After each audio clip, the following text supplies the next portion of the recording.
hot, where you have sent in questions that you would like for me to answer. Just quick questions that you just have on your mind. I'll give you a response. It's not my professional response. I'm not highly qualified in a lot of these areas, but you're asking me from my personal perspective. So we'll get right to it with some of your questions that you've sent in. Let's start with this one. If your man has a work party that he wants you to attend with him, and he doesn't care for the dress you came downstairs with, would you change the dress? That came from Terry. So let's think about that. It's your husband's job. It's your husband's job, and you're going to his work function, and he doesn't like the dress you're wearing. Of course you're going to change that dress. The reason being is that it's his job, which means that he wants to set some kind of good impression. And if the dress that you're wearing is inappropriate, or he just doesn't think it fits the culture of where he works, then yeah, you should definitely change the dress. I'll give you an example. Back when I was married, my ex-husband, on our first date or our second date, he asked me if I would go to a work function with him for a new job he just got, because a lot of the executives were going to be there. He was making his first impression, and he called me and said, hey, would you go to this function with me, because I'm not afraid to leave you on the other side of the room with my new boss. Should I have been insulted? Absolutely not. I knew exactly what he meant by that. He knew that I would be appropriately dressed. He knew that I would be on top of current events in the event there was going to be some small talk in the room.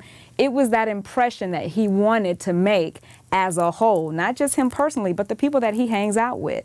So yes, definitely, ladies, change the dress. Don't be offended. It's not about you. It's about him and the culture in which he works in. That was an excellent question. Thank you, Terry. Next question. The older you get, should you wear more or less makeup? Because I don't really wear makeup. Okay, well, that's from Linda. So Linda, let me give you the perspective on makeup. Makeup serves various different reasons. Makeup is, some people think they're ugly, they want to wear makeup. Sometimes makeup is good for the camera. Like I have on a goo gobs of makeup just because of the camera and the lights. But just on a day-to-day basis, let me tell you one of the main reasons why makeup is good. Whether you're old or young, it has nothing to do with your age. Makeup serves as a layer to protect your skin. So the more layers you have of makeup on, that's kind of another layer or barrier that you're using to protect your skin. So don't look at it from, I wear a lot of makeup, should I wear a lot of makeup, I'm getting old. It really has nothing to do with that. It serves as a barrier. So if you should wear it when you're older or wear it when you're younger, it doesn't matter. Just realize that you don't want to wear too much of it. You just want to wear something that's going to accentuate you. Now don't wear it just because, everybody else is wearing it. Again, it's those trends that everybody shouldn't take on. So keep that in mind about the makeup. Just do you, boo. Next question and last question. This is from Lynn. Lynn wants to know, when should you incorporate weights when you're working out? Okay, Lynn, you should always incorporate weights when you're working out. The reason being is that women always think, oh, if I do weights, I'm going to get big, I'm going to look like a man. There are a lot of times that you could look like a man, but they're going to be under extreme circumstances when your estrogen and your testosterone levels start doing something funky and different. Your hormones start doing something different, but that's not what you're trying to do. You're just a common everyday woman trying to exercise, trying to lose weight, and trying to tone. Do I look like a man? No, I don't look like a man, but I lift weights every time I exercise. So just gradually increase the weights. You need to use the weights in order to really build the muscle. You cannot lose fat unless it doesn't have muscle to burn it, okay? So keep in mind, the only way you're gonna do that, not just by working out, but you're going to have to pump some steel, boo. You're gonna have to, all right? Keep those questions coming in. I truly, truly appreciate it. 2 topics in the news that I thought were very interesting that came up just like last week. It was in Health Weekly, I think is what the article was. And it said 12 foods, fat-burning foods that we all should be eating. And everybody want to know what foods that we should be eating to burn more of our fat. So get a pen and paper because you're going to need to write this down. All right, let's start with kale. We have broccoli, avocados, Brazil nuts, chia seeds, throw them babies on some ice cream. They're not the most best tasting things. Salmon, blueberries, oysters, almonds, cinnamon, yogurt, and last but not least, lemon. Believe it or not, I pour lemon oil in my water every day, mainly for my skin because I have a dark acne, but it's also a good agent to help you lose weight. You know that, huh?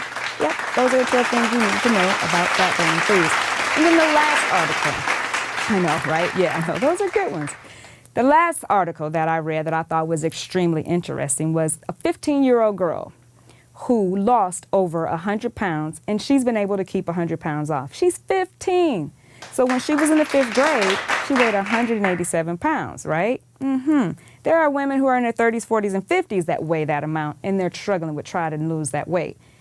MacKenzie Walker should be a very good motivation story for you ladies. She should truly inspire you with no excuses to truly lose that weight that you want to do. So she lost 100 pounds. She's kept those 100 pounds off. She has over 900,000 followers on Instagram. So she lost all that weight. Guess what? She struggles with some of the same things you probably struggle with if you've lost a lot of weight. She had a lot of excessive skin, a lot of excessive weight around her belly area. So what did she do? She went and got a tummy tuck. Cost her $9,000, but she did it. She's maintained this weight loss. She's still in high school, and guess what? She's done this because she said at 15 years old, I want to be Miss Olympia. Do you know who Miss Olympia is? That's like the world best female bodybuilder. That's who Miss Olympia is. And she's 15 and she wants to do that.